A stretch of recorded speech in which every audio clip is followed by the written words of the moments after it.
Hello and welcome to all on page. আজকে আমরা দেখবো যে একটা রিসেন্ট অ্যাডভার্টাইজমেন্ট আউট হয়েছে, যেটার মধ্যে দেখুন পঞ্চায়েত এন্ড রুরাল ডেভেলপমেন্ট যেটা ডিপার্টমেন্ট আছে এটার থেকে।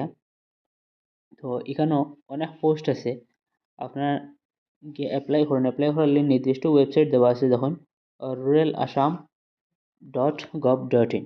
তো অ্যাপ্লিকেশন স্টার্ট হইব আপনার 13 ফেব্রুয়ারির থেকে, অর্থাৎ আজকে 11 তারিখ, 12 তারিখ একদিন আছে, এবং অ্যাপ্লাই লাস্ট ডেট আছে 28 ফেব্রুয়ারি। তো এই লাস্ট ডেটটা আপনারা খুব বেশি খেয়াল রাখবা, এই নির্দিষ্ট ডেটের ভিতরে আপনারা অ্যাপ্লাই করবা।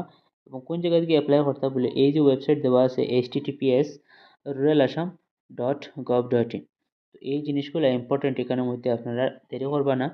ওই ওয়েবসাইটে গেলে, নির্দিষ্ট ওয়েবসাইটে গেলে আপনারা কোয়ালিফিকেশন কী লাগে না লাগে সমস্ত কিছু ফাইল বা এবং অ্যাপ্লাই করতে পারবা। ধন্যবাদ জানিয়ে এই ভিডিওটি এখানে শেষ করি।